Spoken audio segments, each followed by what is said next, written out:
Welcome, everyone. This is Coaching in Session. My name is Michael Rearden, and I will be your mindset coach today. And today we're going to be talking about mental health, what our mind is doing in our life, and how we can adjust if we're going on the wrong path. This might seem like a walk in the park. Oh, I can do that in my sleep. This is going to be an easy peasy conversation. But when it comes to the mind, it could be a bit tricky. It could be a bit confusing at times, because you're going against things that might have been what was keeping you afloat. It's almost like you have to tear down the walls and you have to break apart the foundation and start all over. And I always say, when you are a person and you're trying to change your life, and I'm talking about a big change in your life, and typically most people are going to have these big changes or should make these big changes, you're going to feel lost. You're going to feel like, I don't know what's going on in life. And there is a process to go through. Now, the process is going to be unique to everyone else, or to each person. You're going to have your own process. But what we can do is we can talk about our process. And today I'm going to be having on a guest. His name is Jonathan Niziol. He's going to be talking about what he went through, how he got out, and then the mindset that was necessary to be the person and the man that he is today. We all are going to go through hardship in our life, and we get to decide if we stay there or if we don't want to stay here anymore. We want to change our circumstance, our view. That is our life. That is our choice. Some people are going to stay exactly where they are because they feel helpless. Some people feel like nothing is going to change, even if they put in every bit of effort, every ounce of themselves. But they say, if you truly give your best, you never lose. Sometimes in life, we can compare our best to someone else's best, and we can say, well, my best is insignificant to their best. But today I want you to focus not so much on only you, how to change your circumstance, but to look at the path that you're going on in life and to how many people you're going to have an impact on their life. Because if you are a doctor, you're going to be able to heal people. If you are maybe a pastor, you're going to be able to invigorate the spirit in people. If you are a person that is maybe a life coach, you're helping people through the process. Financial planner, you're helping people with their finances to get ready for retirement, to not spend frivolously in life. There can be many things that you can do with your current career. Now I understand you can just be, someone who plays video games. Maybe you bring enjoyment to some people, right? You can watch Twitch and things along those lines. Today, I want you to focus on what you're going to be able to bring to the world, not so much of what you need to do to be the best in the world. That is going to be a conversation for later. Let's get into the interview with my guest, Jonathan, and begin to dive into this mental health that we all should be looking at. Welcome, Jonathan Niziol, to Coaching in Session. How are you doing today? I'm doing great, thank you. Thanks very much for having me, Michael. Oh, of course. Today we're going to be talking about your work. You are a mental health advocate. I know you do many other things, but today we're going to be focused on that. Coaching in Session is a podcast where we bring on other professionals in the world that want to bring a different light, make the world a better place. And the work of a mental health advocate is doing just that, helping people with their mindset, their goals, their visions, everything in between that. In your own words, can you tell the world who you are, what you do, and how you help? Sure. I'm a guy who's been through quite a bit, like we all have. I've dealt with a lot of grief, alcoholism, drug addiction, body dysmorphia issues, eating disorder, a whole laundry list of, and then a number of other things. But at the forefront of that is mental health conditions. And I was diagnosed about 20 years ago with having severe anxiety, clinical depression, panic disorder, and self-harm. And I've come to a place now where I've realized that we have to work together. And like you said, I love you started off with it. I just want to help make the world a better place and help other people, because for so many years I felt like I was alone and I was the only one who was dealing with stuff. So I'm now opening up and realizing that vulnerability is not shame or weakness. Vulnerability is power. And if I can get my story out there and talk to people and share some of the tools that I use to help keep my mental health, and if it helps just one person, then rock and roll. That's what it's all about. Yeah, that's kind of a brief overview of who I am. And I'm a dog lover. I've got my little dog over there just laying by the door, waiting to go out, but she'll have to wait for a little while. I'm an athlete and just all around, just a regular guy. All right. And I do want to talk about a couple of things. Talk about the aspect of being a man. I know you said like alone, like you felt alone, depression. And it's not something that only you have experienced. Many men go through this because they have that stigma on them. You know, men don't cry, men have to be those lone wolves, those lone warriors, and we have to be perfect. And there's a lot of weight on us as men, especially since we have to build up our value. We're born into this world and we have to do or die. And sometimes when we're fighting that battle, we get tired. Sometimes we feel lost. And then what we do is we try to escape. These men, they will seek, drugs, alcohol, and they don't become the person that they can become. Why do you think so many men fall victim to these vices and choose a life that is not prosperous to them, even though they may know it? They just have to overcome those hardships and those obstacles, similar to what you did to live a better life. Well, I think it's because I firsthand, I did that for 15 years because I didn't have the tools. First of all, I thought therapy's for wimps. Be a man, buck up, put your boots on and go to work. And all those other things, it's not macho to talk about, like you're just being a wimp, like all that stuff. I also didn't have the tools to start to looking inward into like our brains can be our biggest asset or our worst enemy. And I didn't have the tools in which to keep it on that side. And it's a lot easier to reach for a bunch of beers and to get wasted and to reach for drugs and that kind of stuff. It's a lot easier to distract yourself and a lot easier to just comfortably numb yourself and just kind of live in that gray area. It's not constructive or productive in the long term. And that's where I finally got to a point after 15 years of doing that, of addiction and alcoholism and stuff like that, where I thought, okay, so I've been trying to do this and it's not working.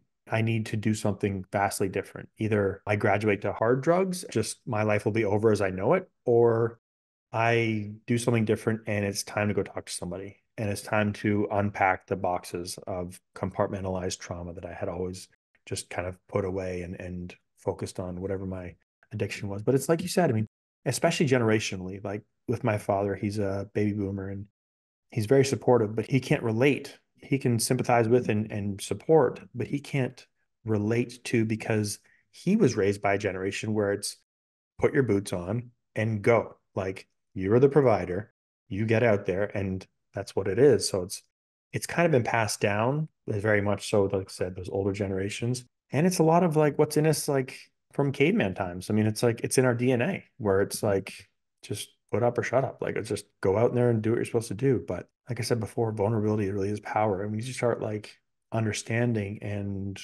working on and the tools. I mean, I'll keep saying that word over and over again during a conversation, but it was learning the tools to be a sober, functioning adult for the first time in my life at 35 because I just never had and I reached for those distractions. I think it's a lot of those things. I think it's the stigma. I think it's the shame. I think it's the weakness. I think it's all those things that men deal with that, we know aren't true, but it's in there. There's a lot there. I like the idea of tools. And I know you said we're going to be talking about tools quite a bit, and you're right. It's almost like we have a workshop in our garage and we're about to get to work and build some shit. But this is important to understand because a tool can be a line of cocaine, a tool can be a six pack, or a tool can be a conversation with a brother, with a friend, with a therapist, a coach, a mentor, someone who wants to see you succeed. And I have a blog and of course the blogs that go into podcast episodes also talking about generational mindsets and how like our parents and their parents they think different and then how we think is going to be very different, and then we also have that idea in our mind of how we want to be so different from them. And what tends to happen when we have that mindset is we start to go down a path that has not been tread upon, and we feel lost, we feel confused because now there's no guidance. How can people start to find individuals? Because now we have the generational divide that have a like mindset, that are looking for a better life, a better future. And as you said, being vulnerable, but not so much being vulnerable in the sense that you're going to cry all the time, but finding people that you can create a bond with. How do we find that? So I think one of the things you said that was really important is the generational thing and learning from past generations. I idolized my father growing up. I thought that he's a wonderful role model of what a father and a man should be. I wanted to be just like him. And I had to break away from that when I saw the way that, and he's always been sober. He's never been a smoker. He didn't have those kind of distractions. But I know that he's a very, like we said, very straightforward guy. And I had to break away and do my own thing to realize for what I'm dealing with and with the way the world is now and the way I can handle it. So I needed to veer off and kind of make my own way and have my own ideas of what's going to work. And like I said, he was my idol growing up, but noticing that and it's I think those distractions that you mentioned, like grabbing a beer or grabbing drugs, like I don't even think of those as tools. I think of them as just temporary distractions. They're band-aids. They put them on, you put them on, the wound's still underneath. You don't put antiseptic on it. It's still not healing. It's just a very temporary. And then when you come out of that stupor, everything's still there. All your trauma's still there. And then now you've made it worse because I was always like pick a fight with somebody or like not show up somewhere I was supposed to be, like all that kind of stuff. So it just compiled on top of, and really being open to learning and growing. I think that's the most important thing is like understanding that you're not the smartest person in the room and we don't know everything. There's never been a perfect person in the world that's ever walked the face of this earth. And to really embrace that and not hold yourself, like, don't beat yourself down when you make mistakes because we all make mistakes and like having conversations like this, like I love doing this because I know that there are a lot of things that I'm going to take away from this conversation that I'm going to add to my tools or just, to put ideas into my head and just constantly wanting to like to have those to keep learning and keep growing. The moment you think you have it all figured out is the moment you get left in the past. The older we get, I mean, if you talk to me when I was 18, I had all the answers. You need someone like, I got this figured out. Life, easy. As I get older and I'm in my 40s now, it's like, oh, I still have a lot to learn. So I think having that mindset and being open to trying new things. And like you said, whenever somebody asks me about mental health, because I've been very open with this now and talking about it, and a lot of people from my personal life are like, what should I do? First thing I say is, if you have access to, go speak to a mental health professional. I'm not a mental health professional. I can tell you anecdotally the things I've been through and the things that work for me. If you have access, please just go to a professional or start talking to a buddy, start talking to a friend, just start talking and not instead of holding this weight of like all this stuff and this baggage and it literally weighs you down. It's like, oh my gosh, like you start to like unload it, some of it and you're like, man, this is like I said, vulnerability is, I feel more powerful. I don't feel like weak. I don't feel like I think it's really important to talk and to talk about it with somebody. And that's something that I've learned over the years slowly, but I think it's because of the time in which I was coming up. And like I said, the generational thing, but I think those are important steps. I think those are really important things to remember. Hmm. At the age of 15, I knew everything. It's even worse than 18. We had it all figured out. It's like, Exactly, exactly. It's the ego. It's so much going on.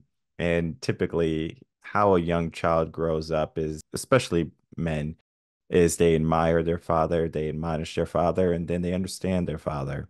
So it goes in that order typically. Now, some people might not have a father, so they don't go through that process of admiring a man. So they just kind of find people that they can relate to and they say, okay, this person is cool. This person is, someone I can trust. And if they don't have that aspect when they're growing up, it could cause a couple of issues, as we can see in the Black communities with single mothers, and the Black kids are being raised by the gang bangers and they're going out shooting up people, doing all the things that they're not supposed to be doing. But if they had a strong father figure in the house, they wouldn't be doing that. But then we still have the generational mindset issue where we want to be different, where we want to make a mark. And then we get to that teenage era where we know everything. We have the ego. We're trying to identify who we are. There is difficult to identify yourself as someone who's strong, capable, willing to, go through the gauntlet when we're afraid to fail, because the fear of failure is going to always be there. And it's just something that we grow up into. from, getting grades in schools where we get our F or our D or a C. I don't know if you ever got an F, when you were, Oh yeah. I got plenty. Athletics got me through school. I was just really good at sports, so that got me through for sure. Certain subjects I was good at, but athletics, yeah. But no, you're absolutely right. And that fear stops a lot of people from doing the hard things later on in life, being humble, right? Being vulnerable to an extent, right? And I do want to get into the conversation because these words are big words, humility and vulnerability. Now, I don't like vulnerability as much as I like humility. Humility, I think, is a more powerful term because it's going to have the more positive notes to it versus if you're vulnerable, meaning that there's going to be an imperfection in you. And again, everything you say to your mindset has some weight, some impact where it could be the smallest thing where, for example, if you're going into a bar to pick up some ladies, all right, let's see if I get lucky tonight. I mean, that's full of negativity, right? This says, I am a guy that can get lucky if I want to. I decide, right? Not, we're just changing the frame a little bit. I do want to create a frame for those two words, humility and vulnerability. No, I think I was thankfully raised to be very humble and to whenever something would happen, the first thing I'd come home and be like, Dad, you wouldn't believe what so and so did. And he'd be like, okay, what part in this did you play?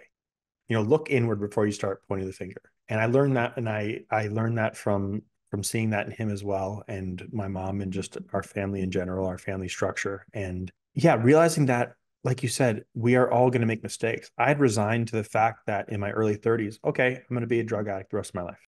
That's just it. I'm a failure and I'm a loser. And you look in the mirror. I'm a very polite person. I was raised with manners. I believe, hold doors, open, all that kind of stuff. Like I love, and I would be that person outward because that's who I am. I would look in the mirror though, and I'd say, you are a loser. You are failing. You're doing this and that.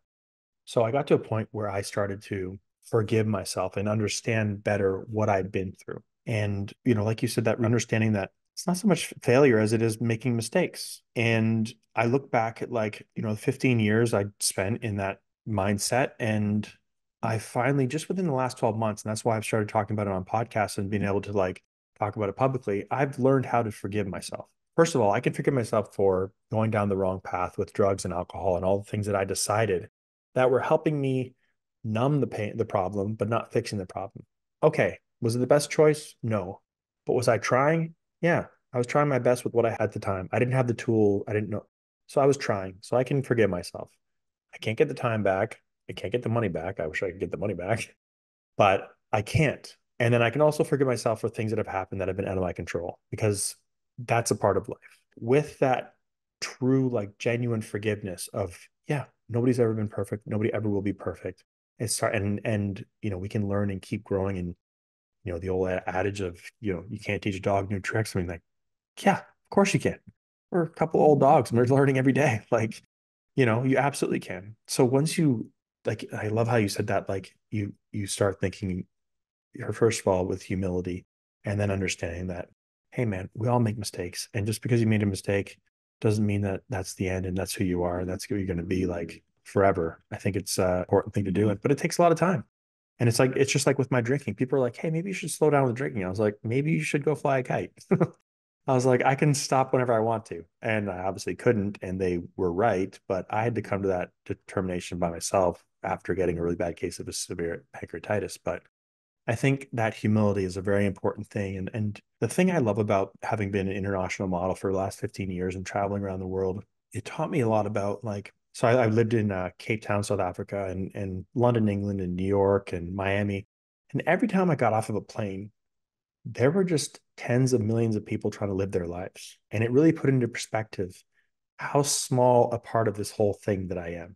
I'm a very important part of it, but how small a part of it, and that the world doesn't revolve around us. And we're all just trying to make it through. And we're just like, you get on the New York subway first thing in the morning, you're crammed in there. Like it's summer, you're getting sweat on by people. And it's like, we're all just trying to make it, man. We're all just trying to do our thing. And it really puts into perspective that, yes, love yourself, but don't fall in love with yourself. Don't be in love with yourself. And I think we're seeing a lot of that with social media and stuff where people have crossed the line of loving themselves and then being in love with themselves because they're getting this external validation from people across the world, and their self-worth is based on the number of likes and stuff like that. And again, that's just a long-winded way to say that, like, I love that you said humility, and that was a big learning point for me. Is every time I got off the plane, I'm like, oh, there's a bunch of people here. There's millions of people here too who are just like me. You don't know what they've been through. You don't know, what you just don't know.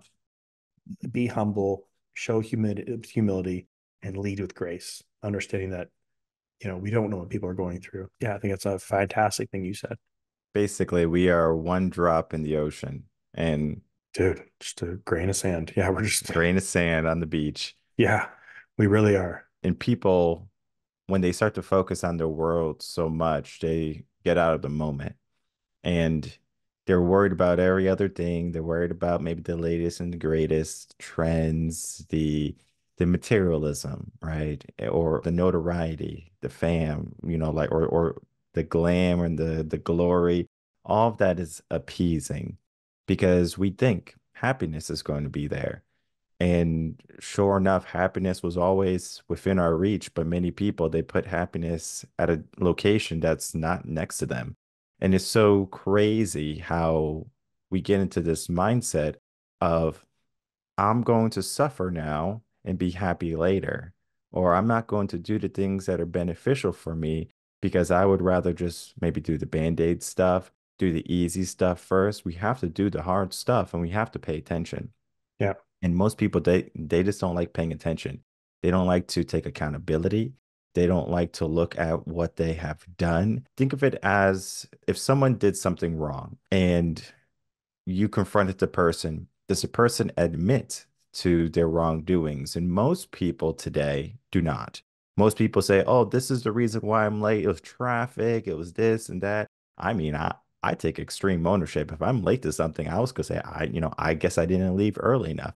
It didn't matter that there was a huge accident on the highway. It didn't matter that I got a flat tire. None of that matters. I have to take responsibility. And one of the questions I want to ask you, it might seem like a weird question, but it's not. If you can change the things that you have done in your 30s, would you, or would you keep it? So I've been asked this question before, actually, and people take it even farther back because my story really starts the day before my 21st birthday. And my mom died very suddenly, very unexpectedly the day before my 21st birthday. And that's what started the alcohol, and everything kind of went from there. And like I said, I spent 15 years. So people say, like, what would you tell yourself as a 21-year-old? Now being Jonathan, being 41, you could go back and tell 21-year-old Jonathan, what would you tell him? And honestly, I wouldn't tell myself not to drink. I wouldn't tell myself to stay away from drugs. I wouldn't tell myself to do anything differently. I would just say to myself, look, it's going to be hard and it's going to take a long time, but just know that you're going to get through it.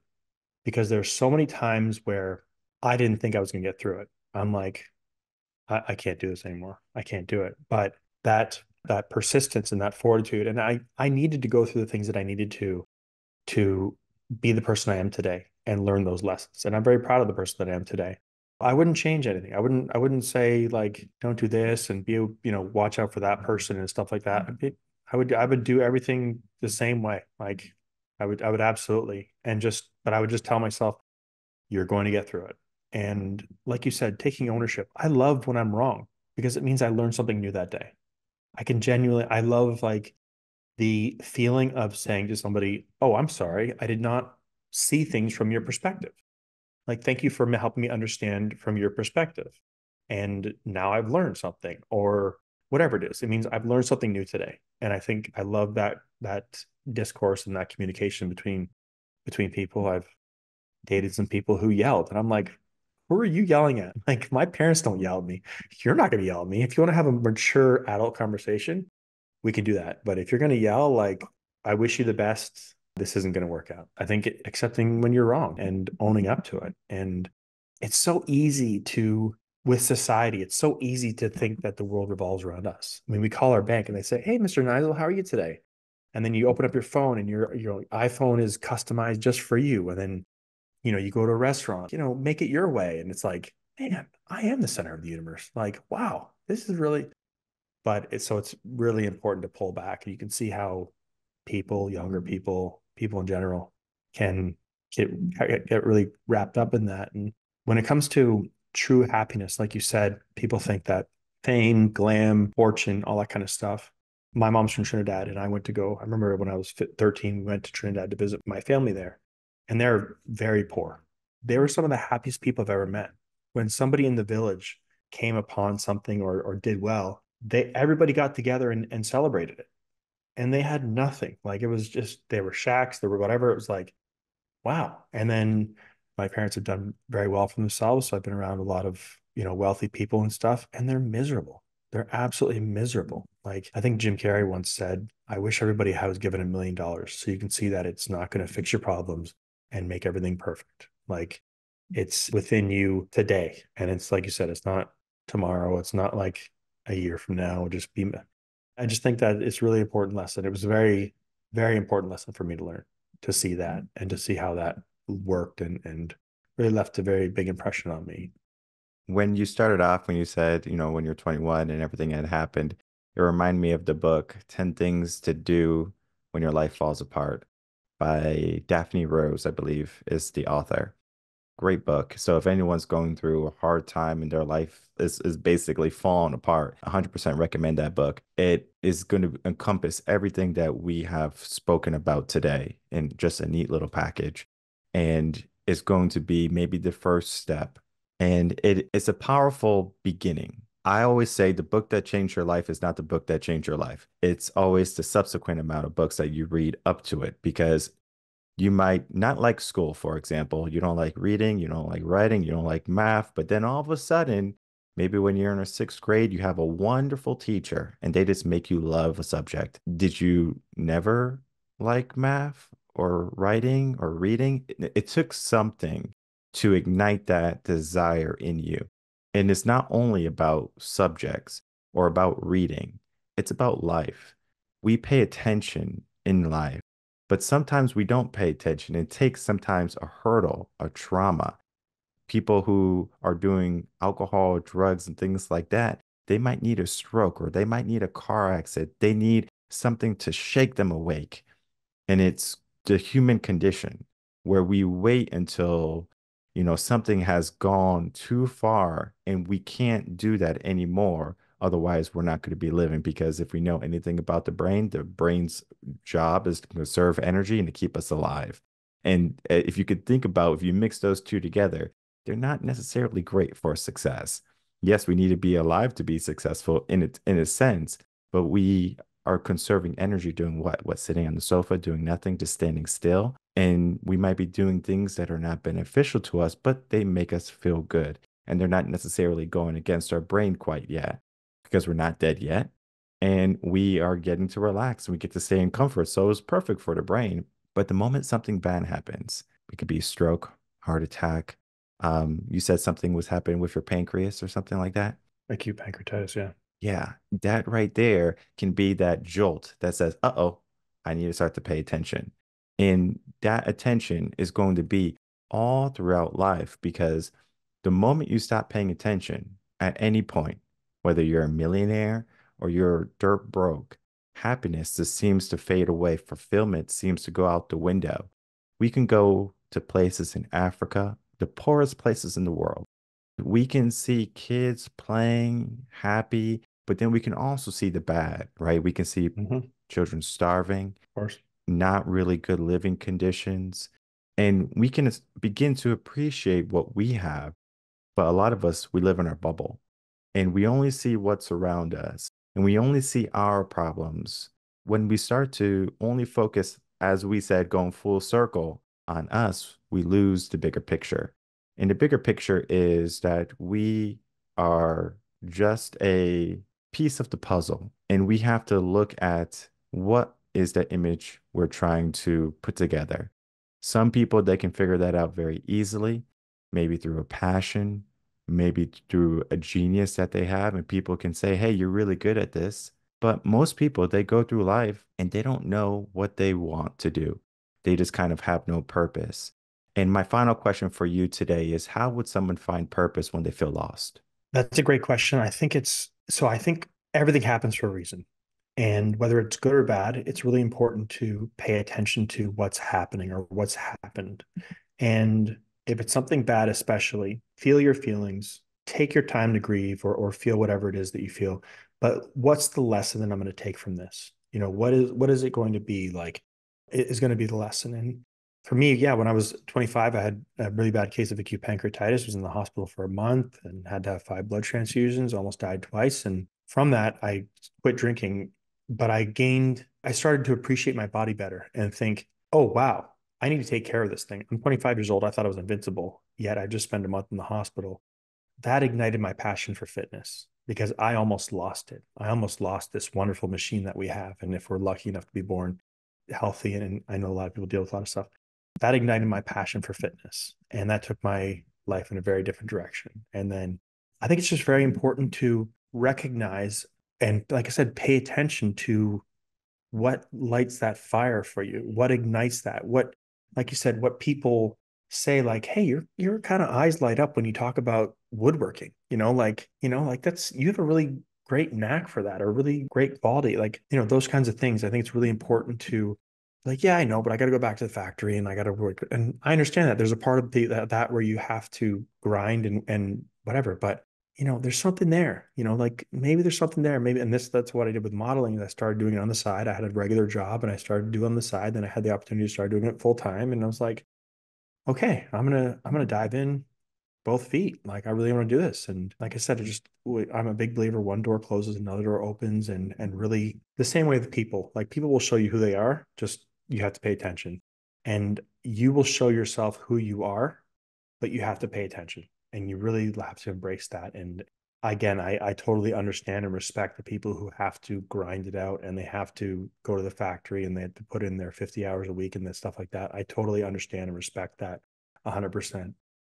But I think it's important to have hobbies, have passions, make time for yourself, make time for your family, and explore those things that, yeah, make you happy. And perhaps you can turn it into a career and perhaps not. Maybe it's just a nice escape. You go and build a new dresser or something, like whatever. Like I'm not a woodworker. I talk like I am, but it just so happens to be the example that I'm using. I'm like over here, like this guy must be really into woodworking.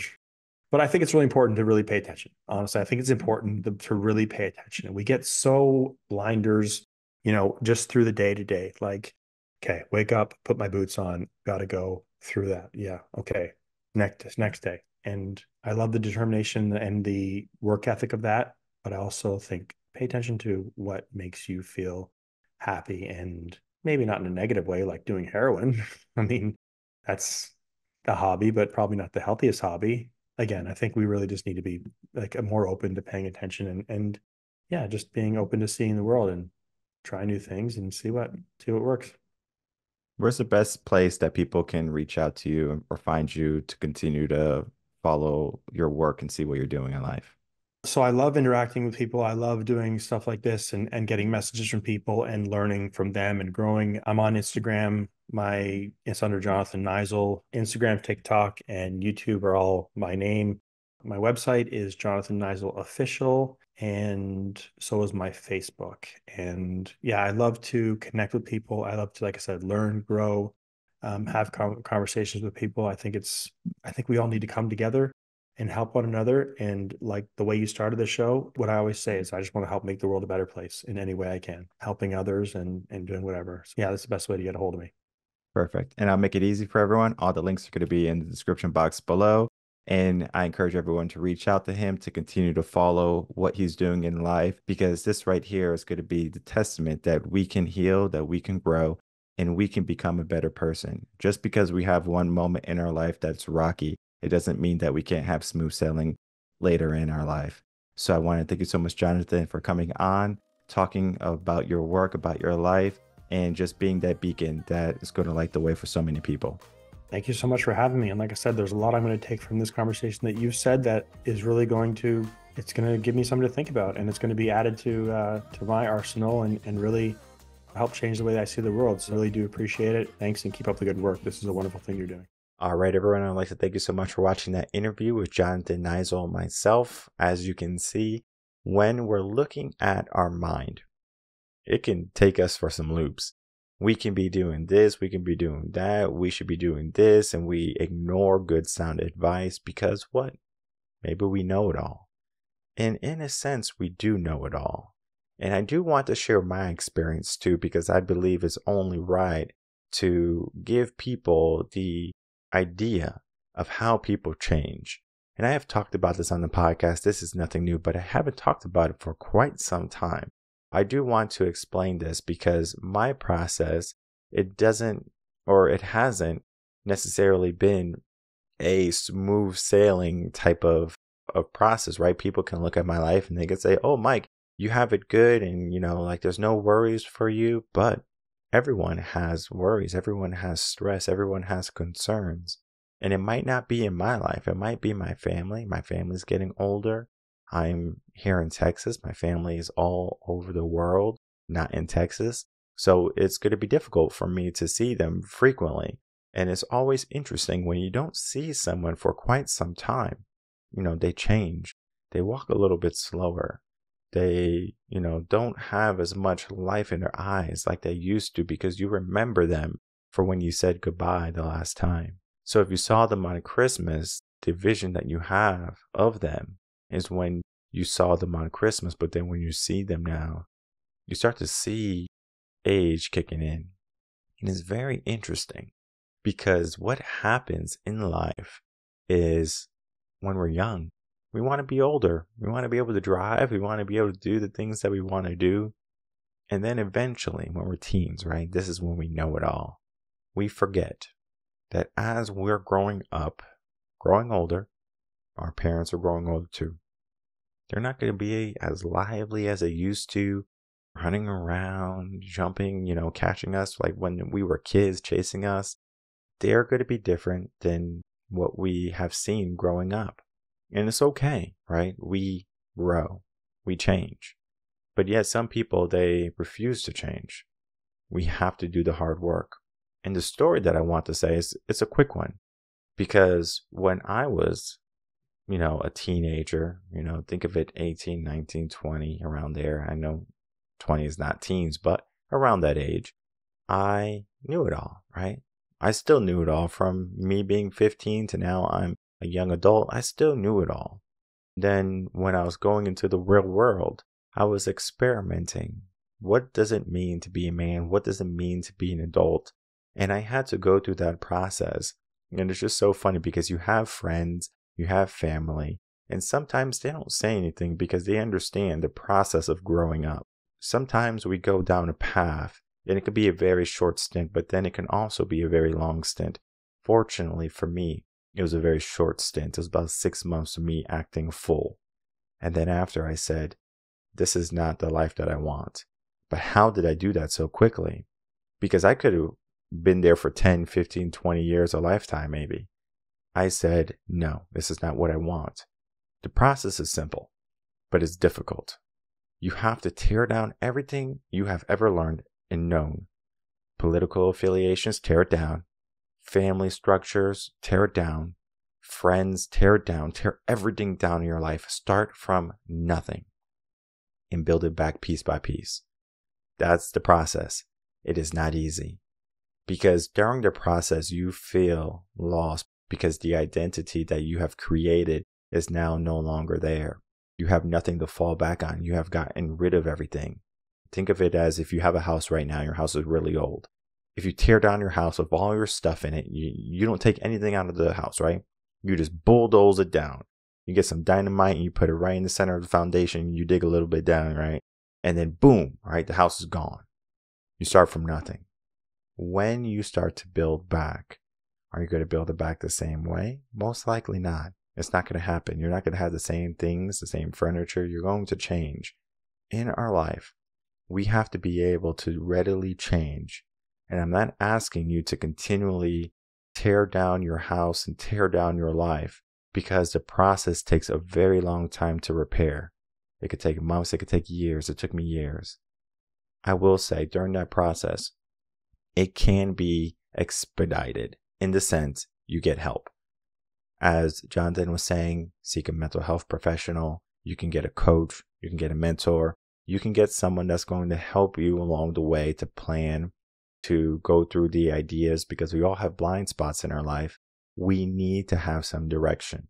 For me, it took me quite some time to get a mentor and a coach in my life. I should have did it a lot sooner, but I was trying to do everything myself. And I did a great job. The way I did it was journaling. And journaling is a big aspect in coaching, here in Coaching in Session. I always recommend doing some journaling. How we do it at Reven Concepts, the coaching company, when you journal, you write something down, you keep on writing until you can't write anymore. There's no more thoughts in your head. There's nothing in your mind. You can't write anymore. And it's not because your hand can't move or your fingers can't type, but your mind has finally become empty. That is what you want when you journal. Then there's a rule. You never read what you wrote, ever. You don't read it. Eventually, when you clear your mind from all the junk, all the trash, because typically what tends to come out first is the trash was what we try to get out first. And then toward the end of when all the trash is gone after a couple of weeks, maybe months, depending on how much we got, we start to focus on the good. What type of goals do we want? What type of purpose do we want to create? What does success mean for us? What does fulfillment mean to us? Do we want a family? Do we want all of these materialistic goods? Do they bring us any happiness? Have you tried yet? This right here is going to give us so much better direction than if we just turn on the social media and we're like, oh, this is the latest trend. Let me follow blindly. We have to figure out what works best for us. Sometimes it's going to be trial and error. Sometimes we have to go down that path. And sometimes we go through a situation and we take ownership in it. We become accountable. The moments in my life that have not been the proudest moments of my life, I am still happy that I went through those moments because I wouldn't change them for the world because those moments help influence who I became today. The bad can create good. It doesn't feel good in the beginning, but we learn. And as we learn, we should grow. And if we're not doing those two things, then we need to refocus our mindset. We need to get our mental in alignment with who we are meant to become. And if you need help, get some help, whether it be a therapist, mental health professional, a coach, a mentor, a guide, someone, it could be a friend, family member, to help you along the way. Because if you are going through the darkness right now, if you're on a rough patch of life, it's easier to go with someone else. Because now you have someone who can hold you accountable, someone who can encourage you, and someone who's going to be that biggest cheerleader that's going to help motivate you to do the work every single day. Because that's what it comes down to. Do you want to do the work to change your life, or do you want to stay exactly where you are? Most people, they want good in their life, but most people are unwilling to do the hard work. So today, commit to the hard work. Commit to the change that you seek and do everything in your power to give yourself an opportunity to have the life that you truly want.